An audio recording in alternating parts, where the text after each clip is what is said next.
I call this Joint Committee on Education to order. A roll call. The committee clerk will take a roll call to establish a quorum. We do have a quorum. There be a quorum established. I recognize the co-chair for a motion. Mr. Chairman, I move the minutes from our previous meeting held on January 12th, 2026 be approved. The question is on the motion that the minutes from January 12th, 26 be approved. All those in favor say aye. All opposed, no. Opinion of the chair is that it passed. We're going to have one virtual member talking to us today. This is a very important committee meeting that we're having here. So I know that we're running just a little bit late. I apologize for that. Always want to get these started on time, but we are going to have a good meeting today. So with that, Mr. Mallory, with Pendleton County Schools, if you would please testify before the committee. It's going to be virtual, so.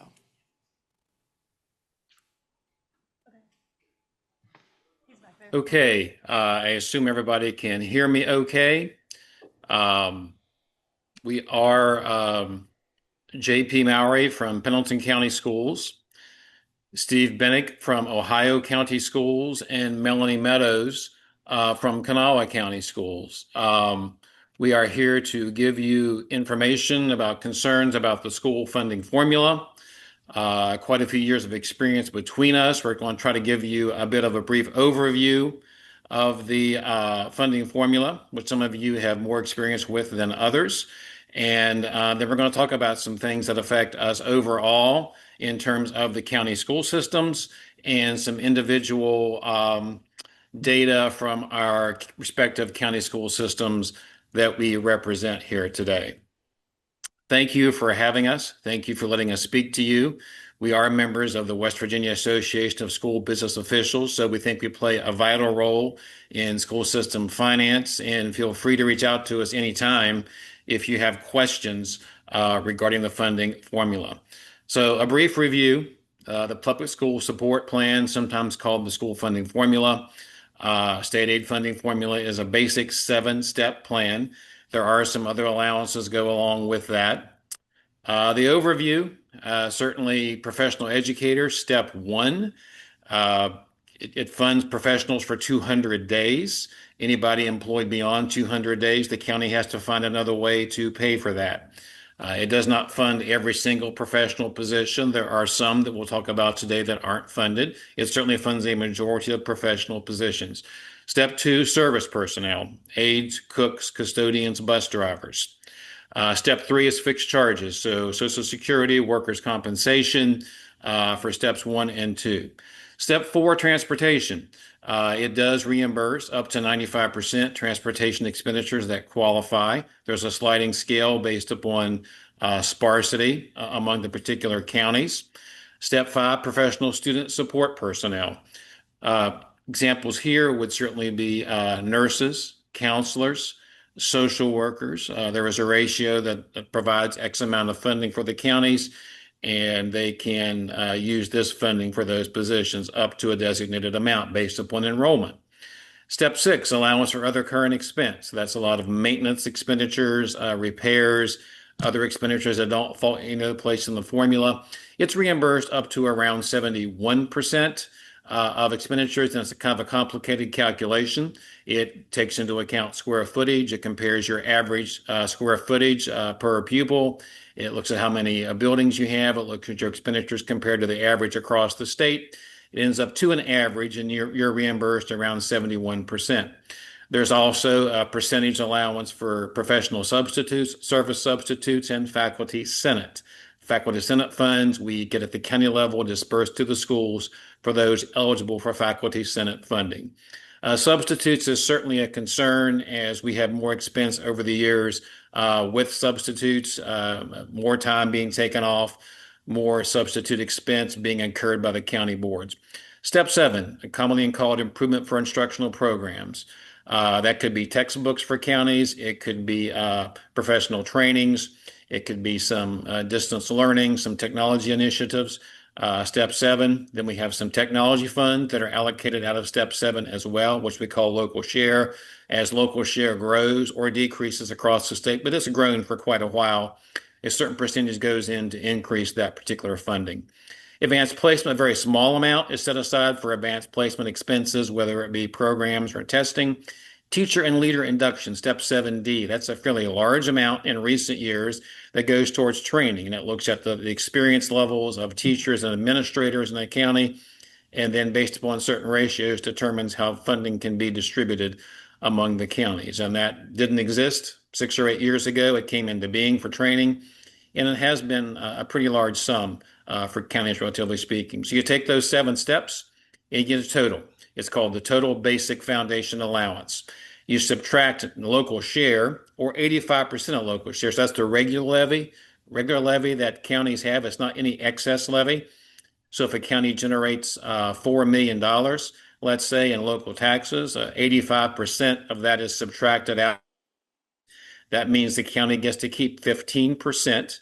When I started many years ago, that number was 2%. So it has increased over the years, and it has certainly helped to a certain extent to have some additional funding.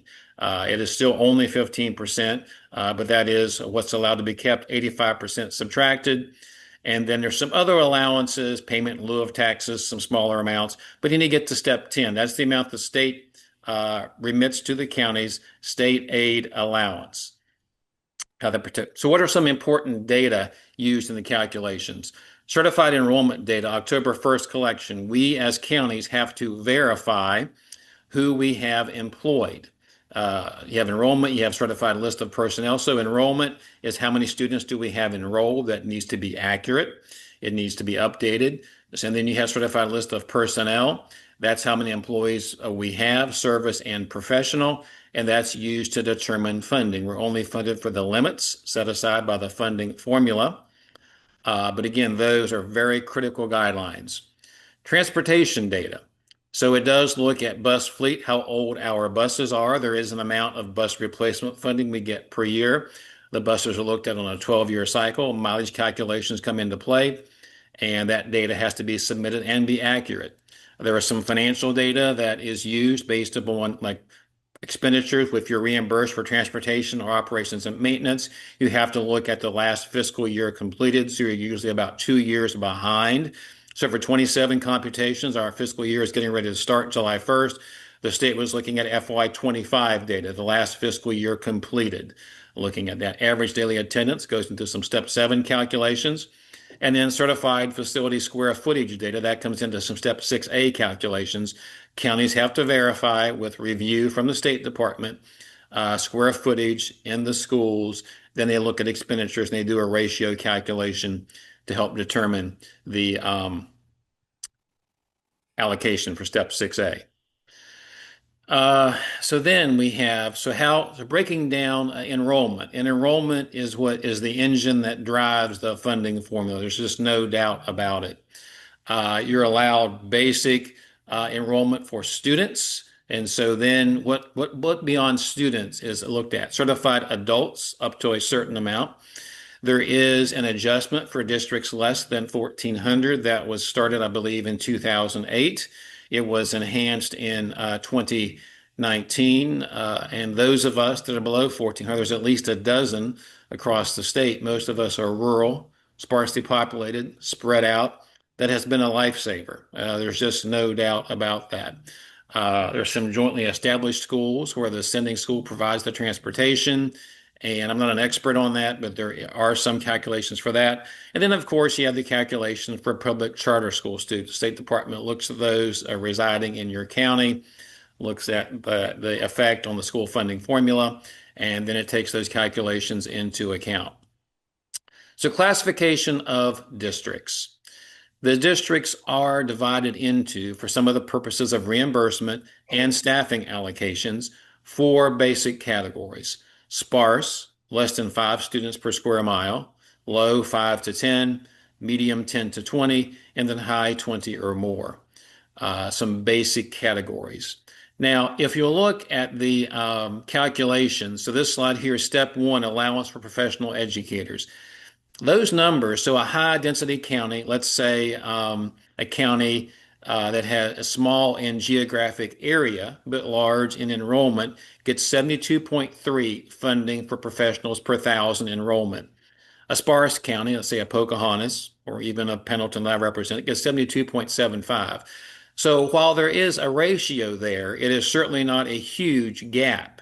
One of my concerns is the 1,400 floor certainly has been the lifesaver. But for a county that is above 1,400 that does not receive any additional funding, let's say a Randolph or a Roane, and they're still sparse, but they just have more students than the 1,400 floor, these ratios don't really set themselves apart adequately. So that's something, if there was ever a possibility that could be perhaps broadened a little bit, would certainly help those counties that are spread out geographically, but aren't getting any additional help anywhere else. So again, that gets into the calculation for per thousand students of enrollment, how many professional educators are funded. Professional instructional personnel. So I know sometimes counties run into difficulties with this. That means that of your allowance of professional educators, just looked at in the prior slide, that upwards of 91%, and there is a breakdown among the four categories, must be professional instructional. And of course, we want to employ professional instructional personnel. A small rural county that people still may wear multiple hats, like in some counties, you have an attendance director who's a special ed director, or a transportation director who also does personnel or those sorts of things. There's still so many jobs required. And if a principal is certainly a non-professional instructional, the directors that I talked about are non-professional instructional, but you still need them to do the job, and there's still many duties that need to be done. So that professional instructional ratio really, it has to be looked at very carefully. It does hamper sometimes the rural districts. I think Roane County certainly had a question about that, and maybe was even potentially penalized because they may have identified a position they thought they could do without due to combining classes or something to that effect. But it turns out they couldn't actually reduce that position because that would have put them below the professional instructional ratio. And so that is just a concern. Let me go back to that. So that's a concern. We'll talk about that in a minute. That needs to be looked at with some consideration for those counties that are affected. I know for Pendleton, we are like 0.5 to the good in that ratio, meaning only a change of 0.5 personnel out of over 100 professionals will throw us into a penalty. So it has to be monitored, and it can be difficult. So allowance for service personnel is based upon ratios per thousand of enrollment. Again, it is based upon full FTE. So unlike professionals where you only get funded for 200 days, you do get funded for the employment term. So a 240-day employee, let's say a custodian, year-round working in the schools in the summer, counts as 1.2. A 261, for example, counts as about 1.305. Those limits were increased in the past several years. The bottom of the screen, a sparse county gets 55.5 to a high county 53.79. They were increased due to the Third Grade Success Act, which I think many counties have used to a good purpose, those additional ECATs and personnel. And the legislature did increase this ratio to allow for additional funding per 1,000 students based upon, I think, a statewide average calculation for that. I will say in general, service personnel, it's harder for a county to be in formula on service personnel than professional. The service ratios, the requirements of the bus drivers, the aides, and aides are certainly a large part of that, those categories. They are needed with some of the special ed issues over the years, with some of the one-on-one aides or bus aides. If you look at a percentage, counties are more over the formula on service personnel than they are on professional personnel. And some counties are over on both, obviously, but those limits have always squeezed school systems tighter on the service side. Then we come back to the fixed charges that are in here. We just talked about briefly. The allowance for transportation gets into from 95% to 87.5%. It doesn't reimburse for salaries. That's part of step 2 for service. It doesn't reimburse for capital improvements. It is operations, maintenance, diesel fuel, parts and repair, ranging from 95 to 87.5%. There is some additional allowance if you use alternative fuels. Some counties I know have used some of the electric buses to various degrees of success. And then it gets into some other ratios there. Not really anything super detailed we need to discuss today, but it shows some of the details of the reimbursement step 4 for transportation. Student support personnel, again, is the allowance for nurses, counselors, social workers, those sorts that otherwise would not be in the formula. Step 6, allowance or other current expense. So it looks at operations and maintenance expenditures, looks at the square footage again, compares it to statewide averages. Each county gets 71.25%. So efficiency certainly is looked at, and the better you are compared to the state average, the more it helps your funding in that particular calculation. Step 6B and C, substitute costs. Again, talked about those concerns briefly. 6D is faculty sentence for professional instructional personnel. It does not go for any sort of administrative. Anybody funded by a federal grant like Title I or special education does also, in most counties, does not receive money from the state. They may decide to give some themselves if they would choose to do so. Step 7, the instructional programs. A pretty small amount in the scheme of our entire budget, but it does help counties with instructional expenditures. There is some flexibility there. 7B, 21st century technology. It does have some flexibility, but it is there to use for technology, whether it is one-on-one devices. Most counties probably spend more than what they get in step 7B, but that has grown reasonably well since it does have some growth in local share tied into the calculation. Step 7C is a very small amount for advanced placement. Step 7D, teacher and leader induction, talked about briefly with the allowance for training, and certainly can be used to support implementation of the Third Grade Success Act. Some of that is held back by the Department of Education to work on some of those things, but that's been a good pot of money for school systems. And so then we talked about local share, talked about the 85%. We have to look at the assessor's valuations to make sure that we appropriately budget our taxes, and then that we do get to reduce them accurately. So again, that's steps 9, local share. And then basic state aid. That's the money, again, that the state would give out based on those calculations. Other allowances, of course, there's additional allowances for retirement based upon what you're allowed in the formula. PEIA, which are certainly large allocations. There's some allowance for county transfers, smaller amounts than the prior two. Increased enrollment, if there is a sustained enrollment growth. Alternative ed programs, limited English proficiency. Those amounts are relatively small compared to the whole funding formula, and certainly someone like Uriah or someone from the Department of Ed can give those precise amounts as far as those go. Funding formula successes. So that was, again, a pretty brief overview of the funding formula. House Bill 2561, I think in 2019 or so, right around House Bill 206, did provide flexible funding, which has certainly been very good to have flexibility in certain areas, meaning your hands aren't tied, that you have to spend every pot of money for everything it's designated for. If it meets criteria and it receives approval, you have some ability for flexible funding. Student transportation, the reimbursement is really helpful, even if it's 2 years in arrears. Diesel fuel, of course, has gone through the roof in the past year or so, and we're paying the higher prices, but eventually we'll get reimbursed a pretty high percentage of that. Step 5 was increased and enhanced a bit for nurses and counselors and social workers in 2019.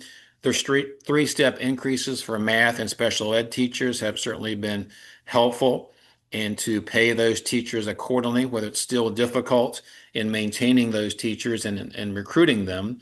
That has been helping. Third Grade Success Act I can't speak directly on the instructional side or testing side of things, but I think that has been a very good program, and counties are using that. I know I've heard some success stories in our county and others, so I think that has been a good thing for county school systems. So, general areas of concern, and I will get ready shortly here to turn it over to my colleagues who are present there today in person, and they can speak more specifically about some of their own concerns. So, general areas, um, you know, some counties have mentioned student discipline, some of the costs, whether it be need for personnel, lower socioeconomic population, and some of these things were talked about in the past legislative sessions, some various proposals that were looked at. And certainly special education needs has been the large topic that has been looked at in various avenues. I think some of the following slides from my co-workers there will certainly be able to present some more real data about special education needs. The second bullet, allow use of sick leave for retirement. Certainly, those of us in the counties have seen higher substitute costs, higher rates of absence. I don't know what kind of data. I know the state has collected some data on those absences, and it hasn't been all at once, but it has increased over time. And what we get in steps 6B and C aren't adequate to cover the substitute cost. We think it also has some effect on just teachers and maybe even the recruitment turning, if teachers are hearing, or potential teachers are hearing, it's like, well, you can't really get any benefit for your sick days. And we do know there is a cost factor associated with retirement benefits and actuarial tables and those sorts of calculations. But certainly it would be helpful if there was some allowance for a benefit of sick leave for persons that fall into those categories.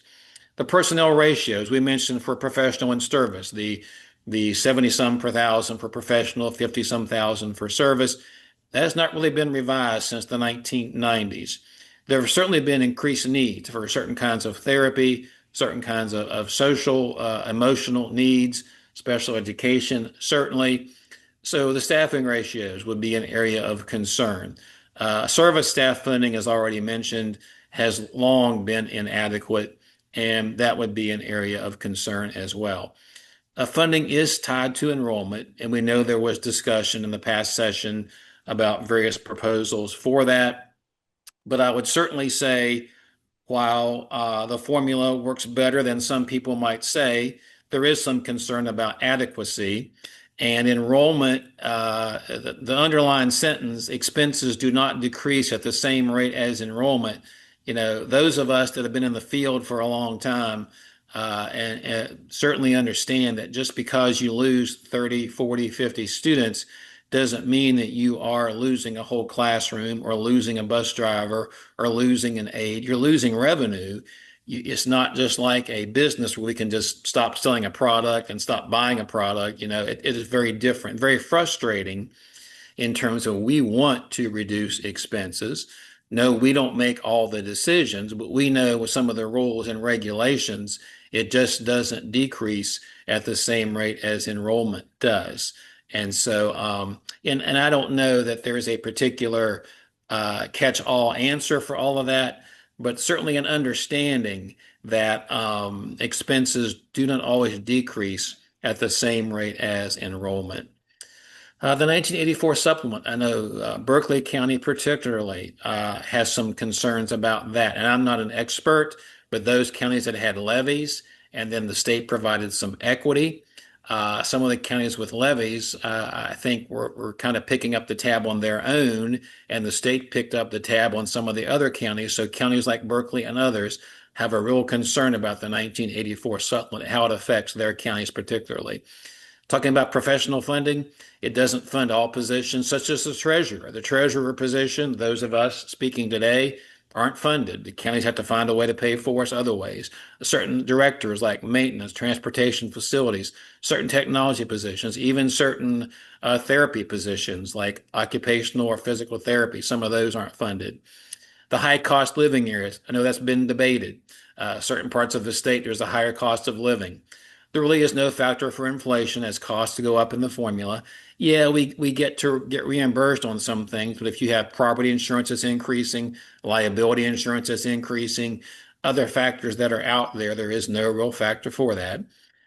Some counties would certainly like to see the 15% increase. Now, that has increased over the years, and that's been appreciated.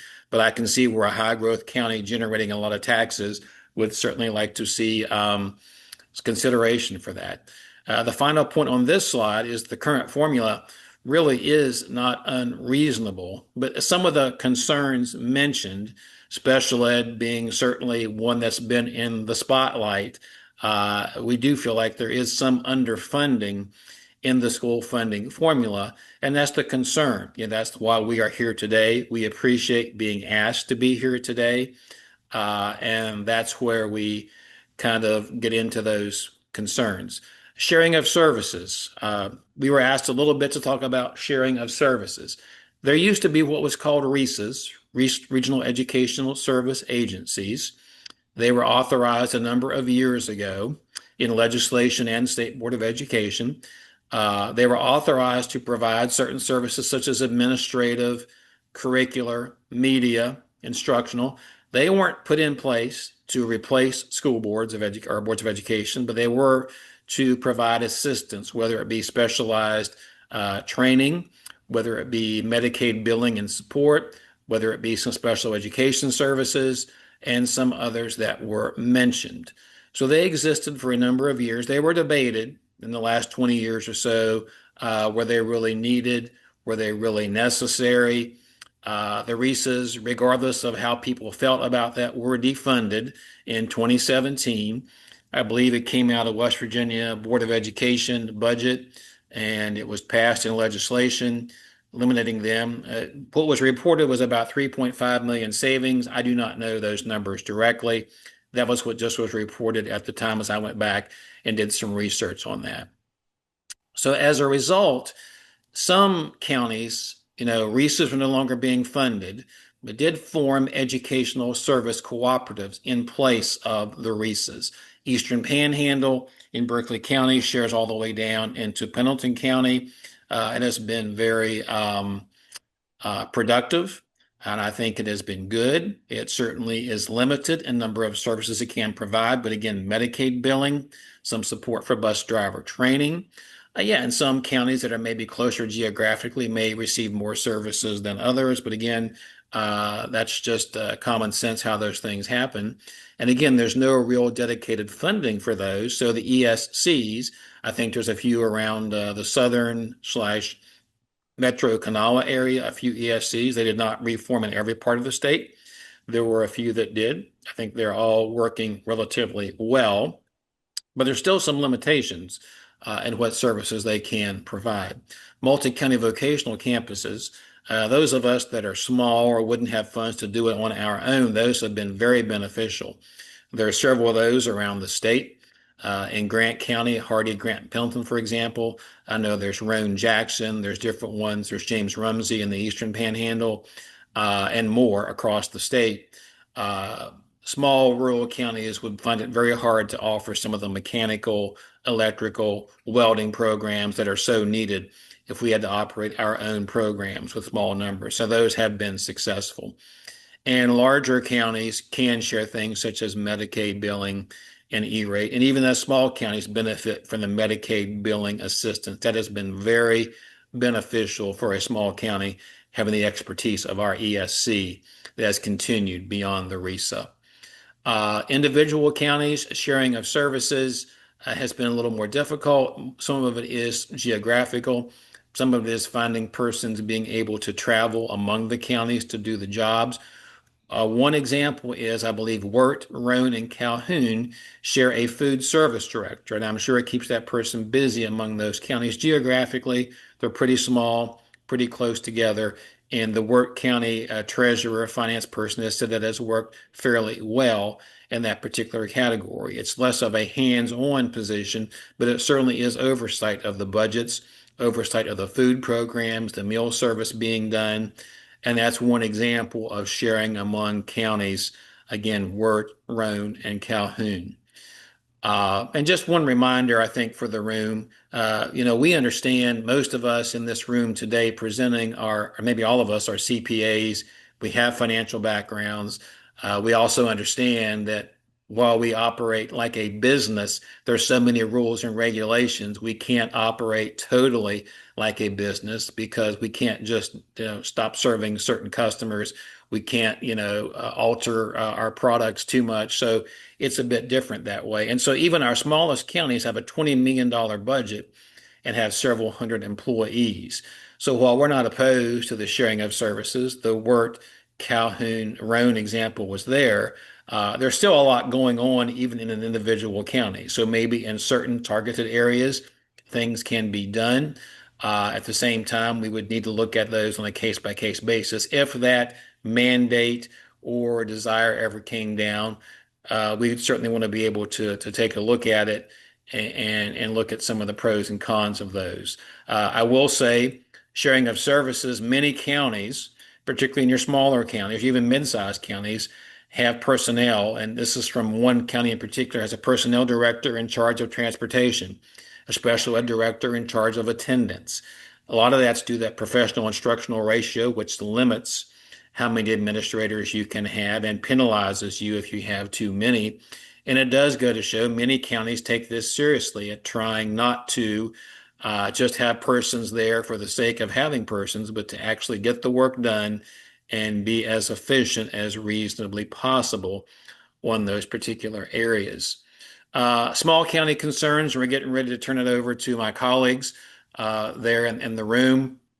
And this, again, there's about a dozen counties at least that fall under the 1400 calculate. And there's other counties that are small, but may not fall under the 1400 floor. Population is spread over large geographic areas.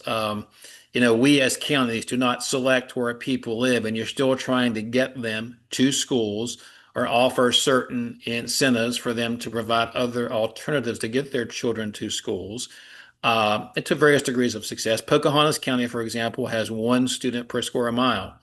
Yeah, some of that county is national forest land, but some people still live tucked up into those roads and hollows, and it's just presenting a challenge. So that's just the fact. A 1,500 student enrollment county, let's say a Roane County, which is about 1,500 students, gets the same funding for personnel as a single large high school in a larger county. Now, we know that's an extreme, but in terms of, if I'm a Parkersburg High School, 1,300 to 1,500 students, and we're getting funded based upon enrollment with a formula that funds upon enrollment, it's just a big disparity.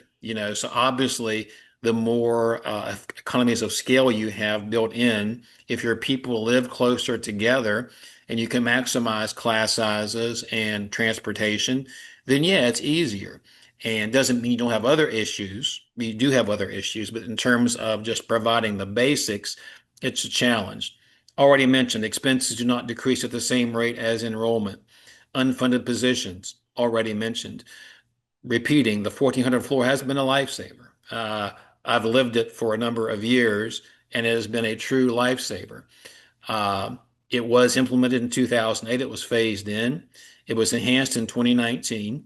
And the one caveat is it is not a true 1,400 floor for all counties. It starts out as the most sparsely populated county, which is Pocahontas, gets the 1,400. Then every other small enrollment county looks at students per square mile, compares it to Pocahontas's students per square mile, looks at how far you're below 1,400 students, and you do a ratio. So if you're 80% as sparse as Pocahontas, you get 80% of the amount of students needed to get to 1,400. Then you get to add on an additional 10%, which was added in 2019. But suffice to say, not many counties outside of Pocahontas get a true 1,400. If it's a more geographic dense county, they're going to get less of a bump. And if you're a very sparse county like Pocahontas, you get the full 1,400.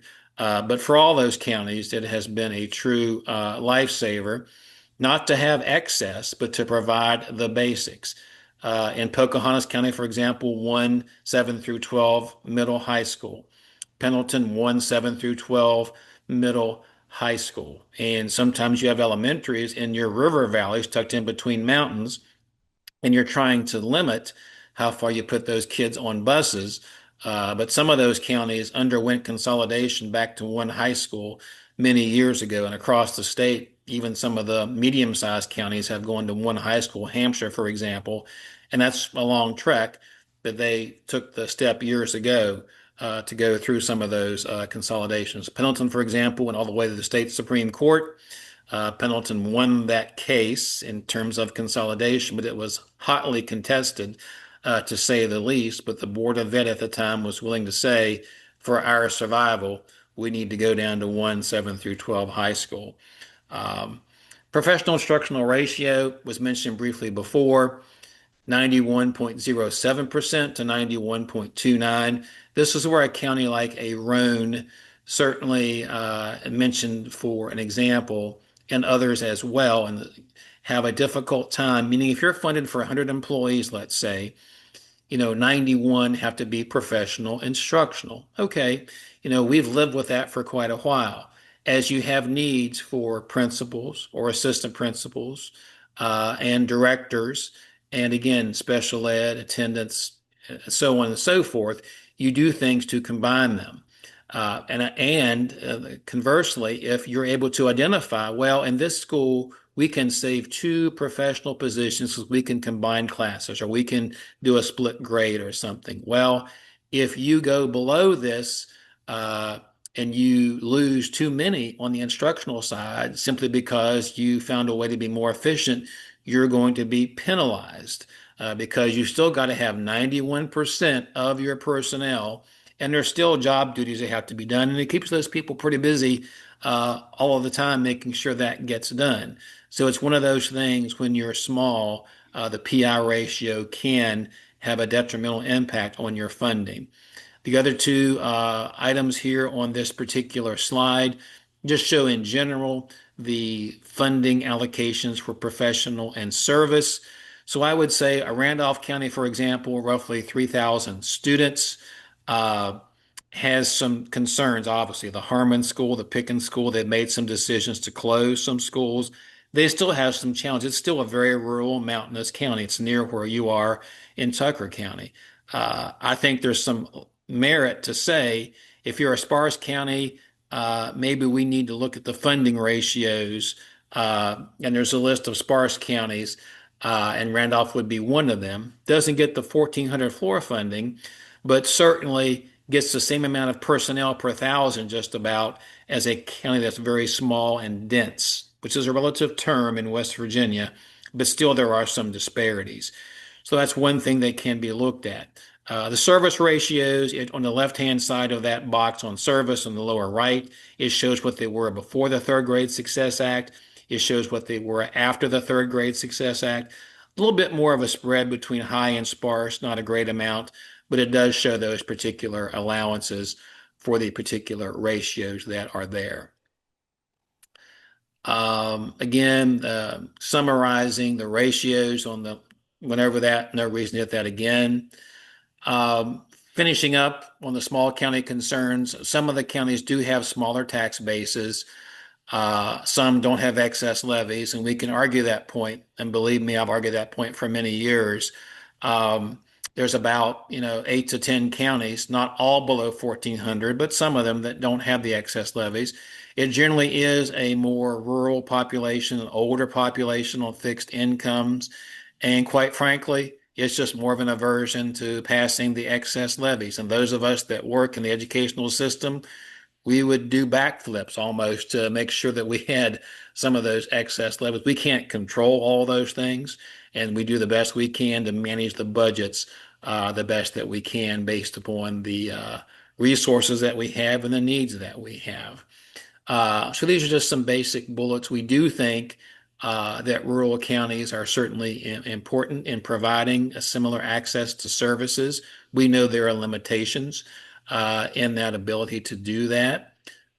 We would say, going to the bottom bullet, if the legislature, comes to a point and says, you have to share services, then certainly we're not opposed, but would be concerned in that many of us are wearing multiple hats and trying to keep things afloat now.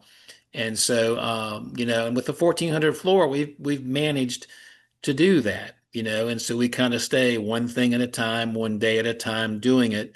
But those are some of the basic challenges that we have on that.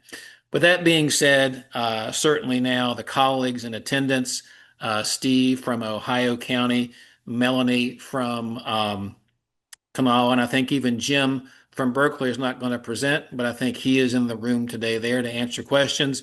I'll probably go ahead and continue running the slides.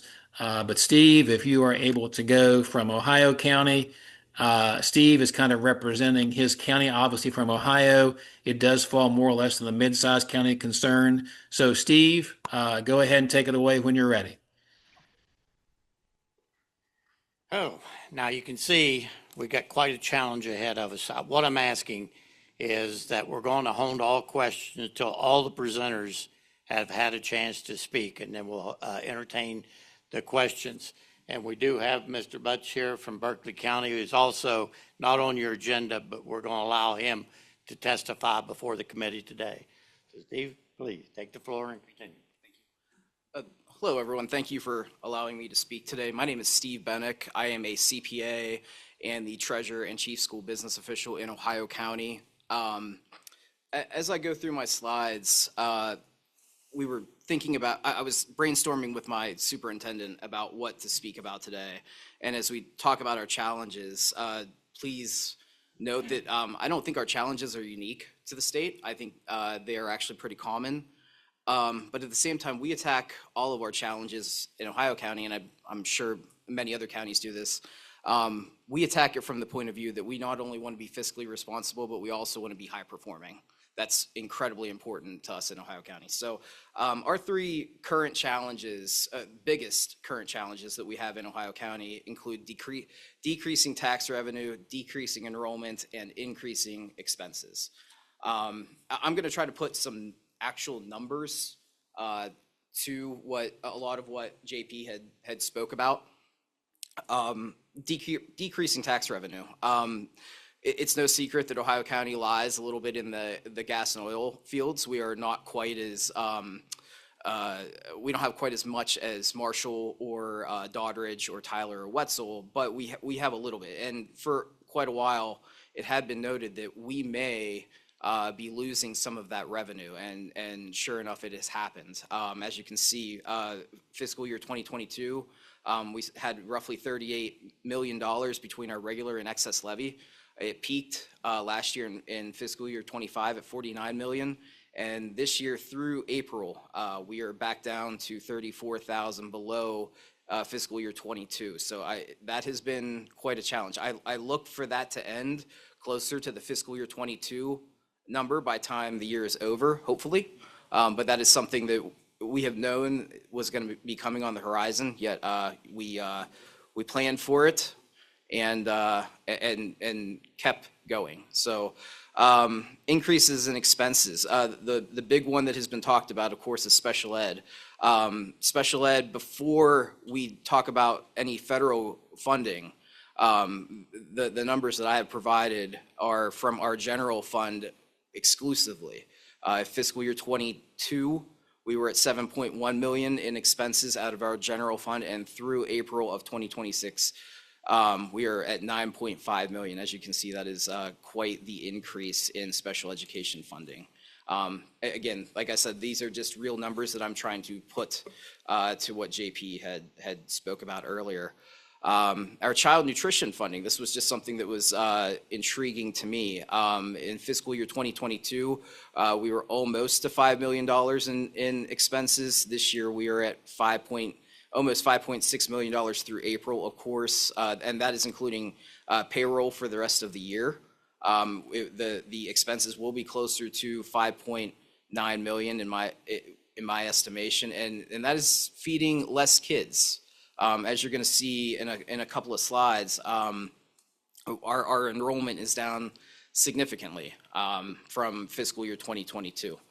The next slide is just the transfer that we have to do every year from our general funds to the federal funding that we host all of our expenses in for child nutrition. In fiscal year 2022, it was $910,000. Coming up in fiscal year 25 is $2.3 million that we had to transfer from our general fund to the child nutrition budget. Again, that is with no federal help. Fiscal year 2026, I look to be similar. However, we have not gotten that far yet. And then the last couple of slides I have are towards the comment that I made at the beginning.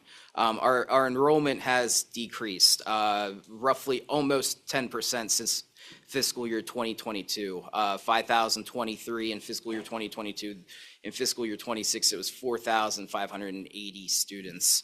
And as JP had talked about, our expenses do not go down. If we're looking at roughly 100, maybe a little bit more than that a year, that is spread across 13 schools in Ohio County, that is then spread across 4, 5, or 6 grade levels. So we may be down 100 to 150 students, but that doesn't mean that we can eliminate a classroom teacher. That, one class at one school, we may only lose two students.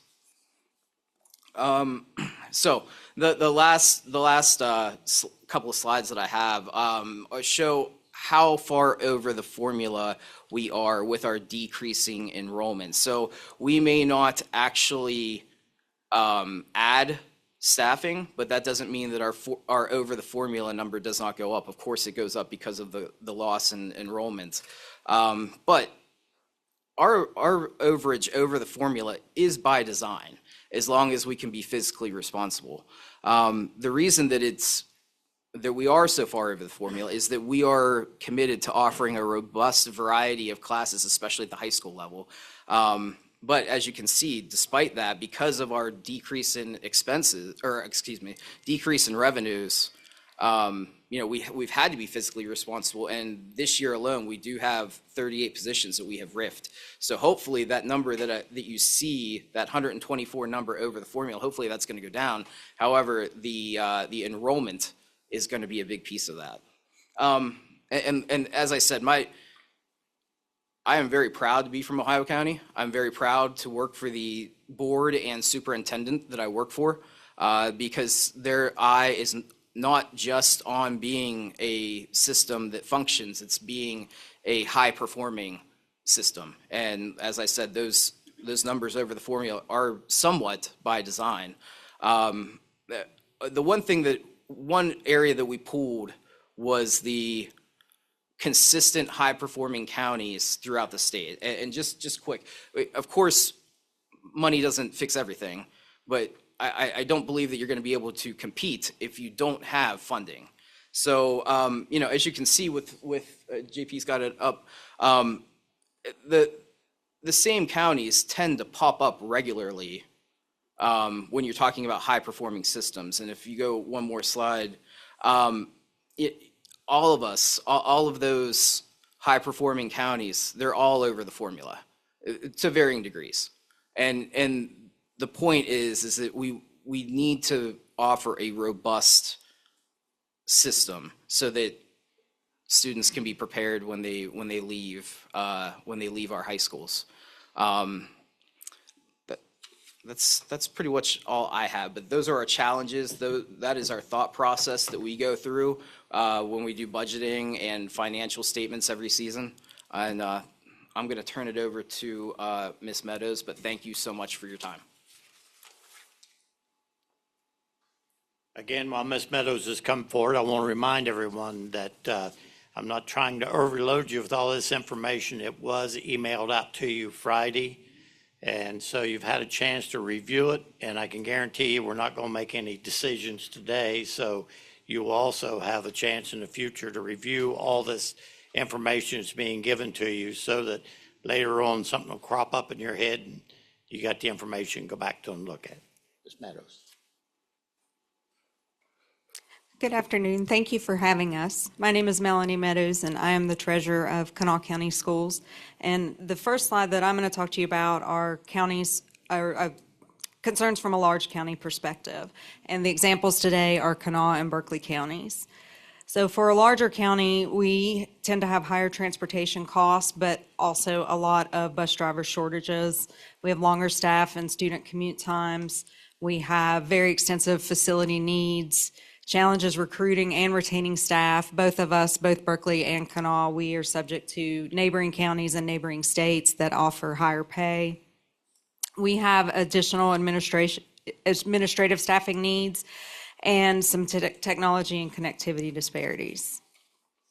So specifically from Kanawha County, our three primary areas of concern right now are declining student enrollment, and we are declining over a very large geographical area, which also makes it challenging when we consider consolidating schools because of the transportation times involved. We have increasing special education expenditures, and we have extensive facility needs.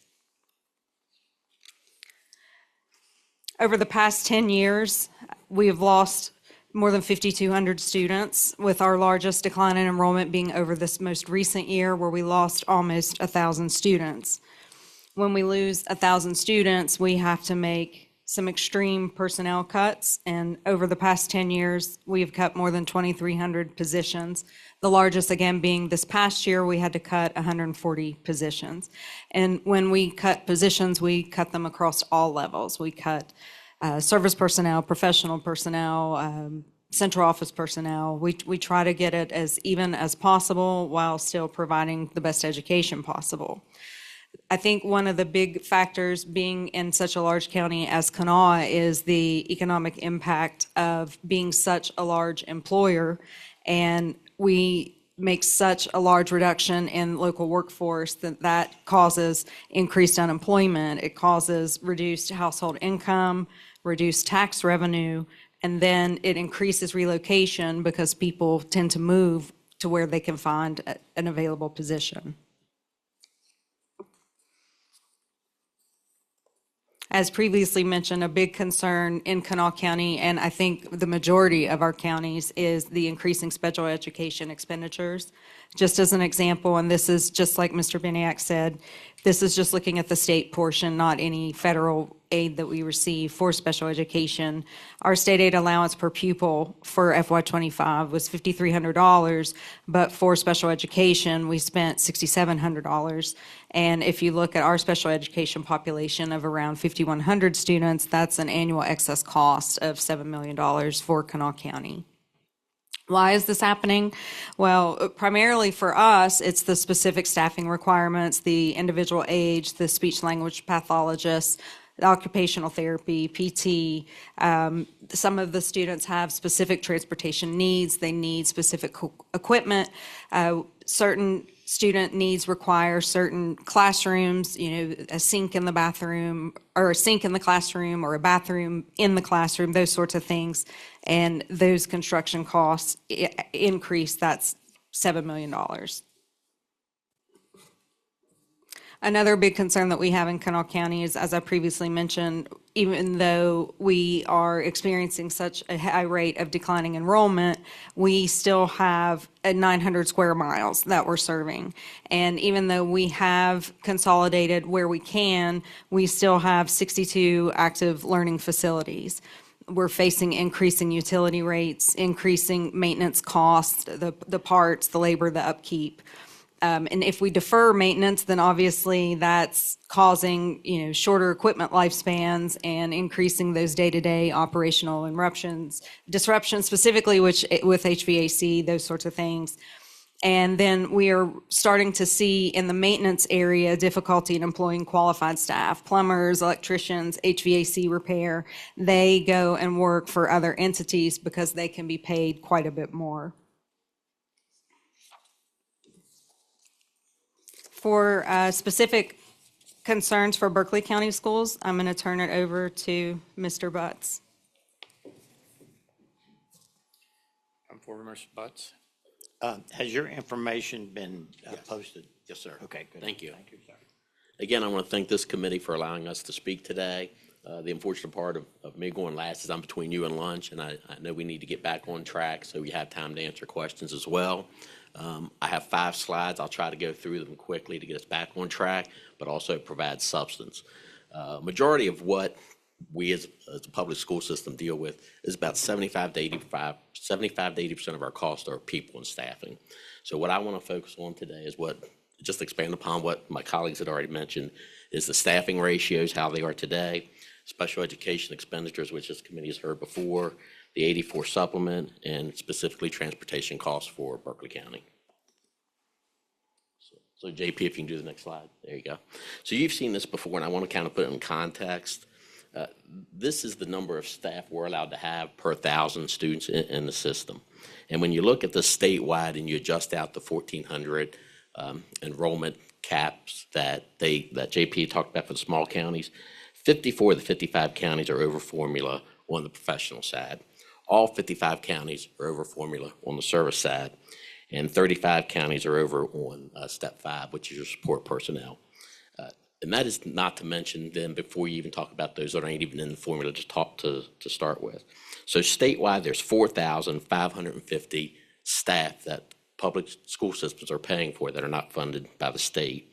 When you add to that what is not included, the athletic trainers, PTs, OTs, finance staff, the stuff that we need to have to run a business, that's another 918 staff statewide. So in total, there's 5,468 staff that we are trying to pay for out of our local funds. And as you heard from my colleagues, a lot of times some of that revenue is actually declining. So special education, I want to talk about this real quick. We've talked about this before. It's not the same system that we had, 30 years ago. The makeup of our classroom is very, very different. And JP had mentioned when we were talking about the staffing ratios before that the professional instructional is about 91%. Well, that equates to about 66 per 1,000 students, which is about a 15-to-1 ratio. However, when you get into special ed, and you're talking about policy 2419, they have different levels of services that they put the students in. So if you're a level 3 student, the actual requirement in code is 4-to-1, but we're getting funded at 15-to-1. So we have to make up that difference as a school district out of our local funds.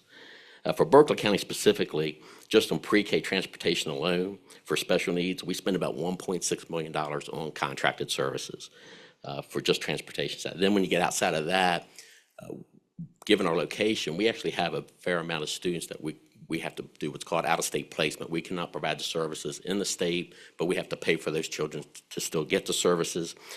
And we spend about $4.2 million a year on that. Again, the funding formula does not identify or specifically fund a special ed student from a regular student.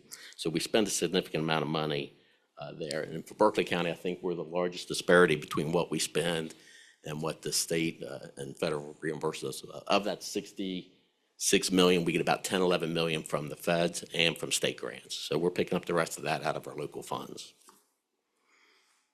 And JP, if you can just. So this is one that I don't think people really realize the weeds of how this actually operates. So the 1984 supplement basically says in a nutshell, if you were a county that had an excess levy in 1984, you're going to reduce what you receive from the state for personnel costs. So for example, if I'm a BA, a bachelor's, 0 years of experience, coming straight out of school and coming to a county to work, if I'm that same employee coming to Pendleton County where JP is, he'll get the full funding of $45,375. But if that same employee comes to Berkeley County, we actually get $1,830 less. If that same employee goes to Ohio County, they're getting actually $1,980 less. And if they go to Kanawha County, they're getting $2,081 less in state aid funding per employee. And that's on the low, and it goes up from there as you go across the years of service and experiences that they have. So for us, it's a very significant piece of the funding formula, again, that we're required to pick up. And my point with that is the funding formula is not equitable across all 55 counties as it is. There's pieces in there that carve out that just doesn't treat every county the same.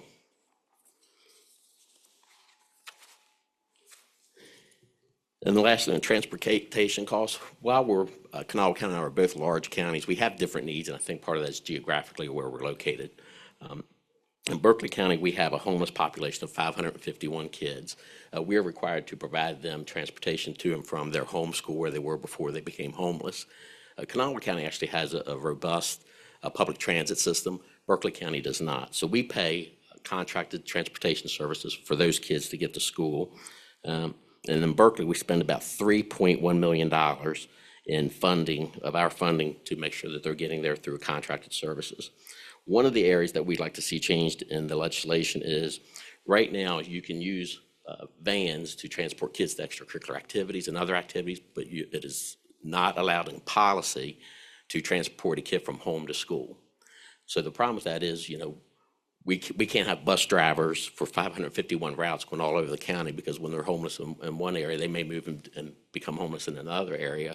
You can't change with personnel laws that bus route. So you're going to have a bus driver on a route that doesn't exist anymore because the kid has moved. So we handle that through contracted services. The reason I also wanted to point out the transportation services, we're one of 3 counties that are over the cap. If you recall from JP's presentation, you can get reimbursed up to 87.5% of your costs, but there's a cap to that. And Berkeley County is by far an outlier in the cap. We're 4.028 million over the cap of what's reimbursed for us. And again, there's 3 counties that are, but we're by far the outlier. So I think, to summarize, I think the funding formula is not broken. It just needs to be updated for what the reality is of today. So I'm not sure if I got us back on track or not. But in summary, I think the big ask is, the formula right now is very enrollment heavy, and that, as you heard from JP, for the smaller counties, that's not necessarily the change of their cost. Just because the enrollment went down, the costs don't necessarily go down. They still have their buildings to maintain. PIA funding, again, the formula the state has provided funding for our PI increases, but again, it is a barrier for us to continue to get staff. Funding mandates, again, I think everybody has mentioned this before. We're required to provide services. We are a business at the end of the day, but many of our support services, like our HR, finance, and IT, are not supported. And then we also have direct student needs for OT, PT, athletic trainers that are also not funded but required to supply. And again, we have all talked about special education students. The formula does not weight one student from another when it comes to special ed. Thank you.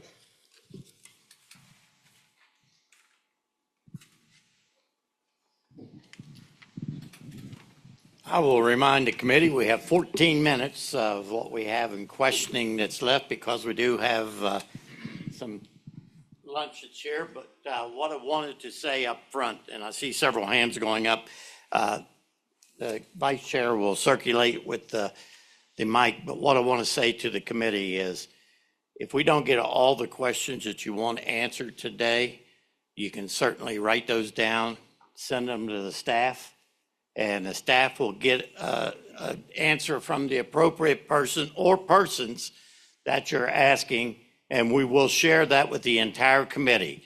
Regardless of who asked the question, any information we will receive will be shared with the entire committee. So with that, I saw Delegate Pushkin's hand go up first, so you'll get the chance to ask the first question.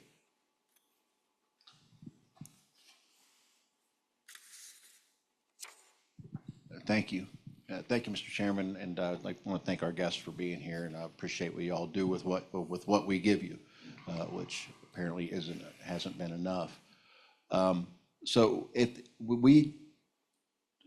the legislature failed to pass the updates to the funding formula this past session, so there have been shortfalls.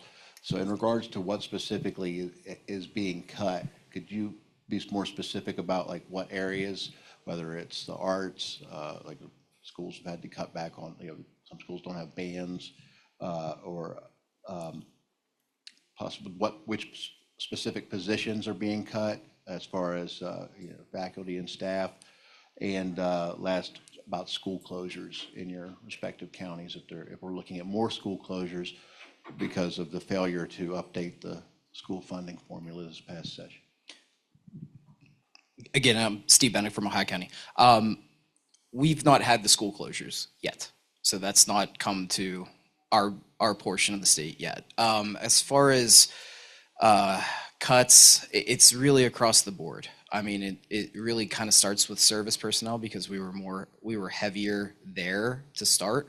After that, we have to start looking at programs. We were able to kind of tighten up in elementary and middle school because we rearranged the way classes had, how many students were in each class because of the Third Grade Success Act. We have some classes that have 23, although we have some classes that now have 14 because now they don't have to have that aid. After that, the next step will be programs at the high school level. What specific programs? We would have to identify that in-house, and then that's the thought for next year if our enrollment continues to go down. Melanie Meadows from Kanawha County. We have actually, in the past 5-6 years, closed several schools, primarily elementary, though last year we did close 2 middle schools. They've all been consolidated. I do know that when we cut staff, we try to do it as evenly as possible across the board, because for a county such as us, even if we lose 1,000 students, it might be 1,000 students over those 60-some schools. So it's not like we could go in and say, well, we can cut a teacher here, we can cut a teacher here, we could cut a teacher here. We do very similar to Ohio. We tend to try to start with service personnel and then work our way up. I do know, again, just like he said, I'm not recalling specific program titles right now, but I know that we have reduced programs. So I remember hearing the superintendent discussing certain things, saying, we'll have to go from weekly to 3 days a week. And I know that we have cut our summer school offerings. We used to offer things in person, and now we do summer school almost all virtually to save costs there. So those are some of the things that we have done. Jim, for Berkeley, we don't necessarily have the decrease in enrollment that the other counties have. So we're not actually closing schools, we're actually building schools. But beyond that, to deal with the additional cost, what ended up happening is in your secondary level classrooms, those classes get bigger. In your elementary, you have state ratios, which you have to abide by, but on the secondary level, you do not. So through attrition, when somebody leaves, the classes do get larger. Thank you. Second, we have Mr. Deeds, Greenbrier County, Senator Deeds.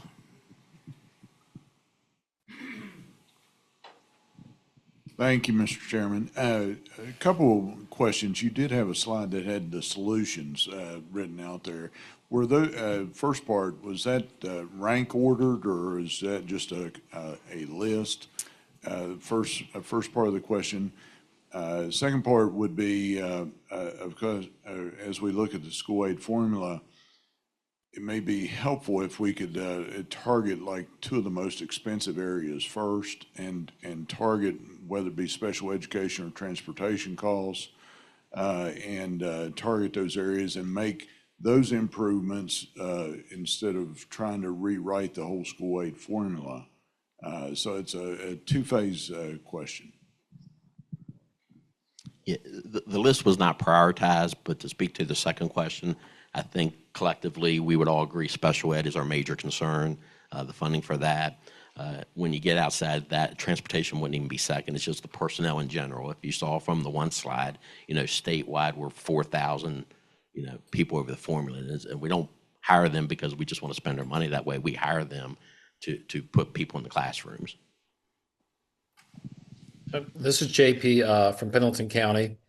I think, again, we're 55 counties. We may not all agree on everything. We do not think the current formula is maybe broken. We do think there's some areas that need additional funding. And we as finance officers, we're not Board of Education members, we're not superintendents. So what we may recommend, what we think is very solid, and we really do think it's very solid, we don't pretend to speak as the voice for the boards of education. We think we have a voice that needs to be heard, and that's why we're here today.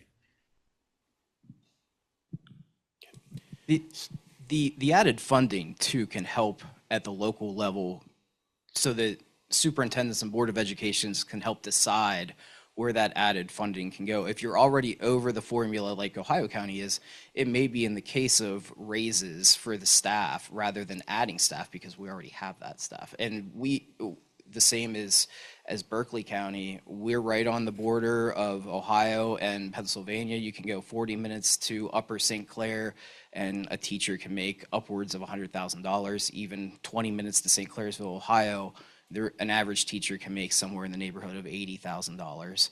So, as opposed to that, if you're a small county that is at the funding formula, maybe that is added staff to make a more robust system. So any funding, really.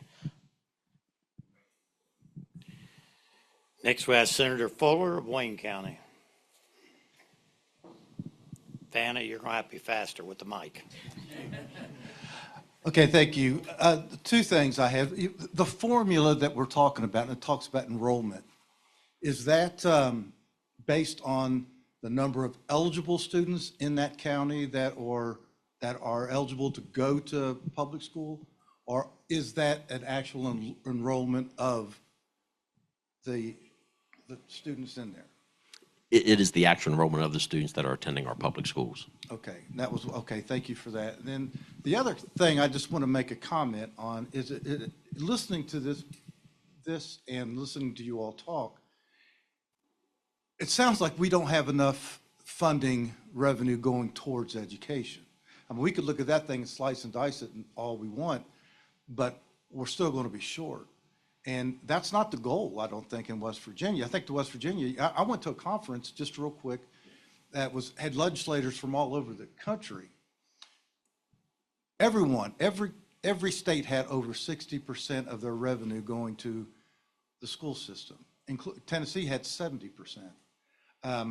We have, I think, was it 50, a little over 50%. So I think we need to rethink our priorities here and go, what is the solution? The solution is we can cut that up to pieces. It's not going to make it any better. We're getting rid of things to feed other things. So I think, as legislators, we need to look at that seriously instead of just talking about it and make education a priority, because it all begins with that. So is that something you think? I know obviously that's a big thing that would be helped, but I agree with that as well. So one more thing on the enrollment. When they do the Hope Scholarship, is that based on the enrollment or is that based on the students that are eligible for public schools in that county? Do you know? As far as I understand it, I mean, we are funded based on our head count. And I mean, if a student is eligible for Hope, I don't believe they're in public school, so they wouldn't be counted. Right. I think we're talking two separate things. Okay, well, it's important because I think there's a lot of conflict with that. But with that, I'll yield to whoever wants to go next. Senator Garcia of Marion.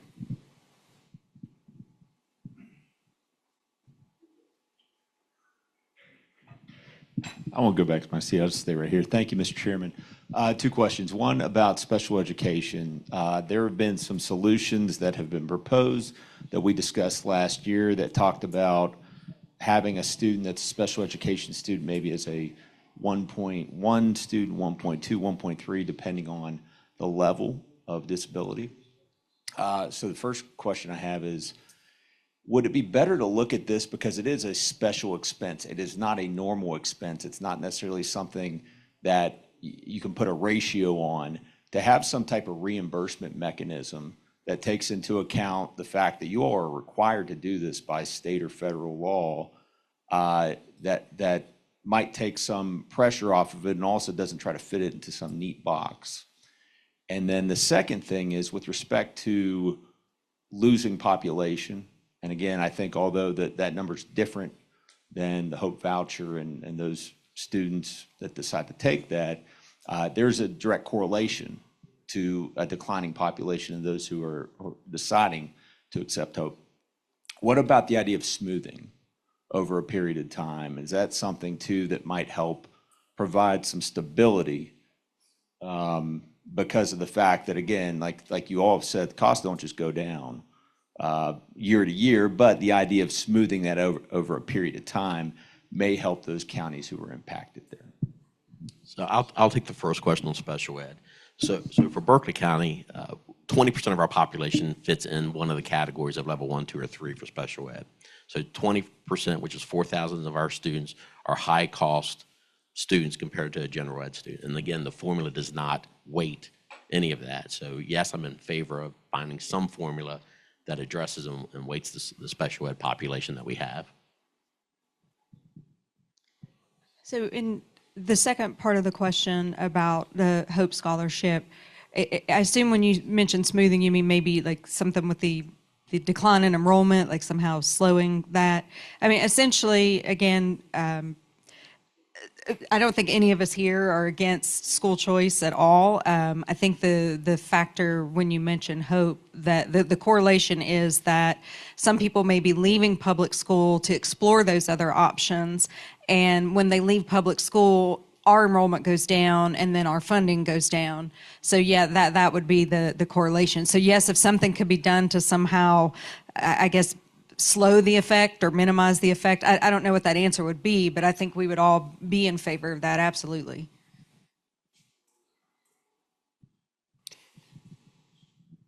Time has expired on questions, but I will say to everyone here again, I encourage you not to ignore the question, because I can tell you I've got several myself here, not to ignore the question that you want to ask. We want to find the answer. This is an ongoing issue that we're going to be working on well into the other interim meetings, and we will get the answers, send it to the staff. We will reach out and get the answers. The answers may not even be from the panelists we had today. I'm telling you, as we're exploring this, not only the funding formula, especially special needs, we're going to turn every stone over. I am not going to allow any piece of information to be buried beneath something that we can't find, if at all possible. And I encourage you all to keep this dialogue open and get the questions to us, because we're thinking on everything we can. We're reaching out to the systems every day. We're reaching out to the association. We're reaching out to all corners that we can to try to find the answers.